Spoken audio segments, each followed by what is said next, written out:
Ngayong araw din ito ay gagawin ng ating paaralan ang mga medalya at iba pang karangalan sa mga natatanging bata na nagpakita ng kahusayan at na maging isang computer engineer at magaling na computer programmer. Aktibo siya sa mga paligsahan tulad ng Journalismo at Math Festival. Tatanggap siya ng medalya ng karangalan, munting regalo mula sa ating konsehala Lori Natividad Borja, munting regalo mula kay konsehala Maria Cecilia Mayo, at cash gift mula sa punong lungsod ng Valenzuela. Muli, ang bata na gamit na ikatlong karangalan ng damit, Rujon R. Kim.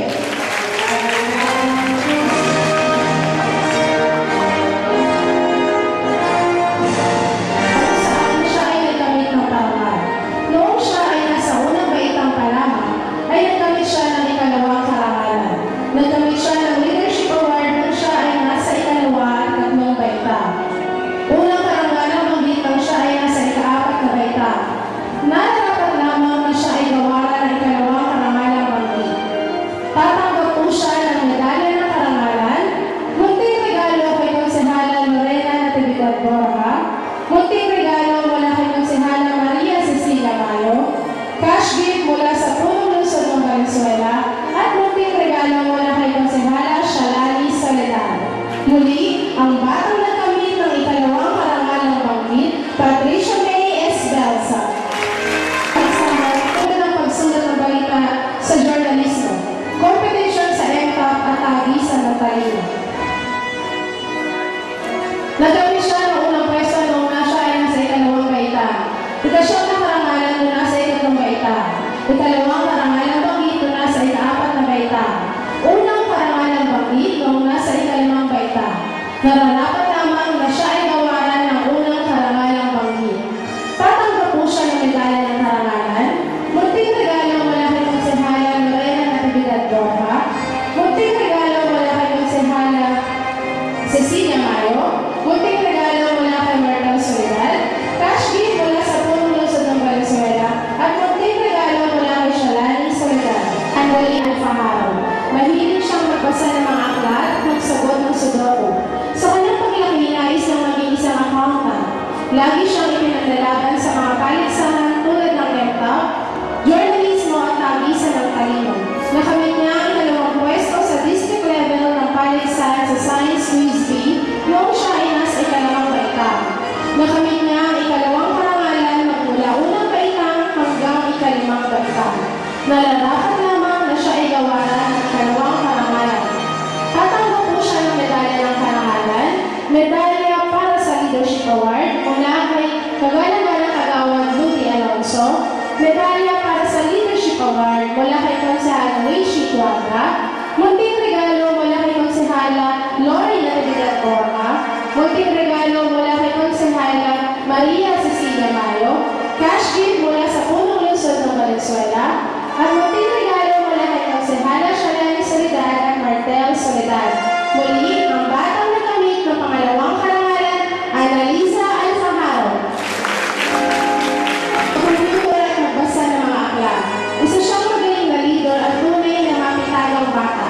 Naging aktibo siya sa pagsali sa mga paligsahan tulad ng MTAP, journalismo, tagisan ng talino at Science Quiz Bee. Para sa kanya, mas maganda ang kinabukasan kung may pinag-aralan. Nakamit niya ang unang karangalan mula unang baita hanggang ika-5 baita. At ngayon siya ay nasa ika-6 na baita, nararapat lamang na siya ay gawaran ng unang karangalan. Tatanggap po siya ng medalya ng karangalan, Academic Excellence Award mula kay konsehal Tony Espiritu, at isang certificate ng Academic Excellence Award, medalya para sa Most Discipline Award mula sa punong lungsod, Academic Excellence Award mula kay Kagawad Ludi Alonso, munting regalo mula kay konsehala Lori Natividad Borja, munting regalo mula kay konsehala Maria Cecilia Mayo, cash gift mula sa punong lungsod, munting regalo mula kay konsehala Shalani Soledad at Myrtle Soledad. Muli, ang bata na gamit ng unang karangalan, Julian B. Bass.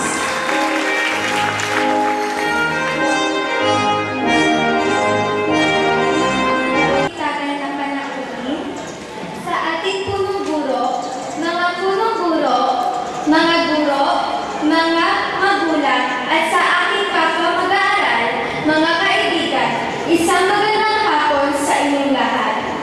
Sumapit na ang araw na ating inangat at pinanabikan. Ang araw kung kailan ating ipagbubuni ang ating tagumpay. Sa lumipas na 6 na taon, ating inarap na may buong pagsusumikap at pagtitiyaga ang bawat hamon sa ating pag-aaral. Malugod kong binabati ang aking kapwa mag-aaral. Maligaya ang pagtatapos. Ako, bilang kaisa ninyo na nagsipagtapos ngayon, ay buong puso nagpapasalamat sa aming mga guro. Sa kanilang magpupursige na kami ay turuan, gabayan at igayak sa buhay na darating.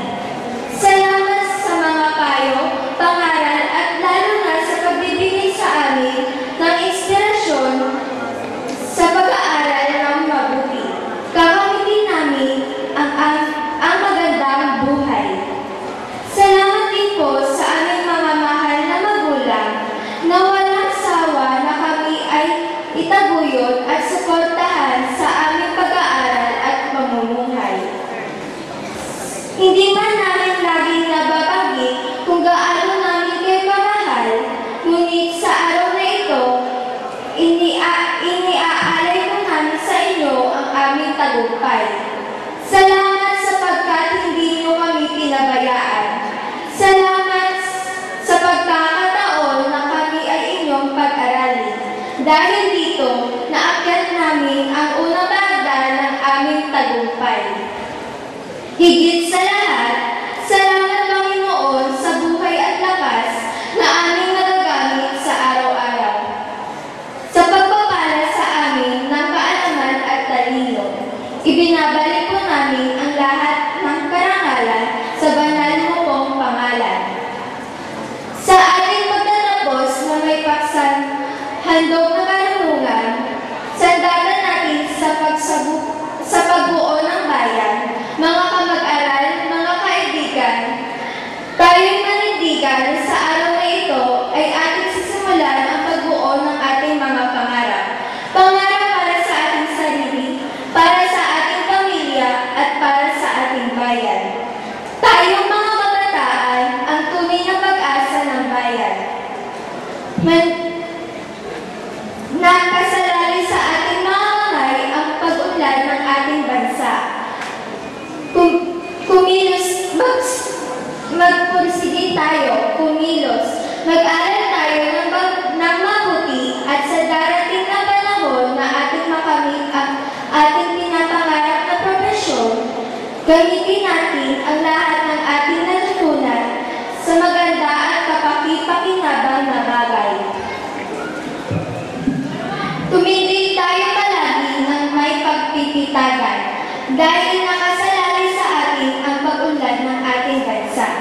Mga kamag-aral, mga kaibigan, ang araw ng ating pagtatapos ay pagsisimula ng ating panibagong pangarap ng isang maunlad na bansa. Muli, maraming salamat po. Education. To our dear graduates, parents, school administrator, we do today's commencement exercises, which marks the culmination of years of hard work and study, planning and preparation, and investment in time and resources.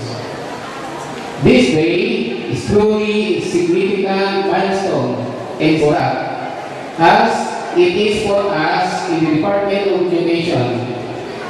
And while we know that it does not end here, for most of you, this is only the beginning. It is only the right. Take account of what we have accomplished and issue a big sign of satisfaction and relief as we congratulate one another before moving on to the next chapter of our lives. This year's theme, Your Gift of Learning, our tools for nation building, extends an appropriate invitation to each one of us.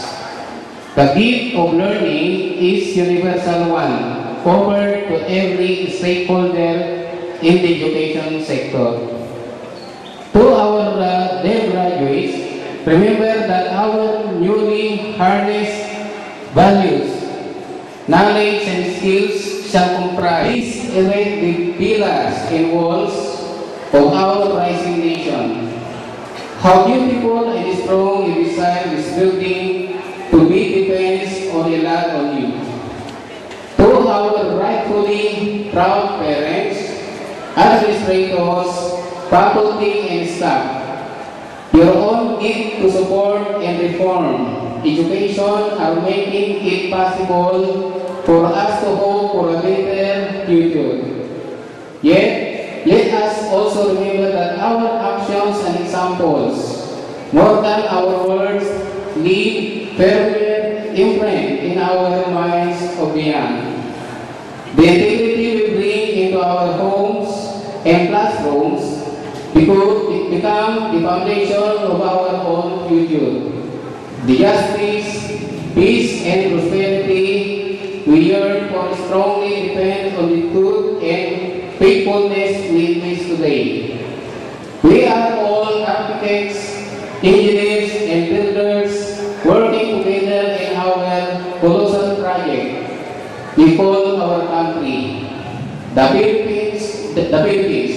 I hope and pray that over and above each of our personal dreams for ourselves stands the larger dream of united, fulfilled, and prosperous Filipino people.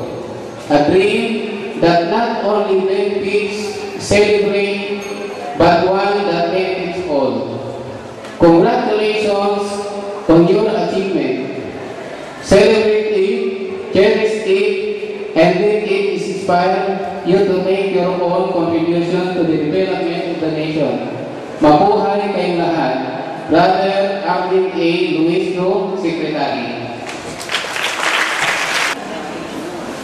Mr. Salvador Muñoz, punong guro ng San Miguel Heights Elementary School, Sir Benjamin Samson, ang ating mga punong guro, ang iba't ibang paaralan, sa Valenzuela South, Kagawad Judy Alonso, Kagawad Danny Alonso, Kagawad Danny Bumiao Handa, ang ating mga konsehal ng Luzon ng Valenzuela, Konsehala Cecil Mayo, at Konsehala Lorena Natividad, Borja. Mga guro, mga magulang, mga magsisipagtapos. Enjoy the moment. Enjoy the moment. Enjoy the moment. Those are the messages that I would like to impart to you, dear graduates, for this afternoon. Just enjoy the moment. Because tomorrow is another day. Tomorrow is another challenge. Tomorrow is another promise of hope for all of us. Mamaya, may picture taking. Mamaya, magkakagulo tayo sa kung saan tayo kakain. Pero after that, at night, it would all die down and we would go back to the reality that we still have a long way to go. Dear honors, 4 years from now, the challenges would be more daunting for you. You may not sit there in front 4 years from now. So just enjoy the moment. And by tomorrow when you wake up, ask yourself, am I ready for the challenges of what the future lies ahead? Alam niyo, 4 years ago, mayroon isang magulang na lumapit sa akin, isang graduation. Ang sabi niya, Vice Mayor, maraming salamat. Sabi ko, bakit? Hindi ko siya ma-recall kung sino yung magulang na yun. Maraming salamat, nakatapos na yung anak ko. At alam mo, makatapos siya ng kolehiyo. He was an honor. He was one of the top of the class.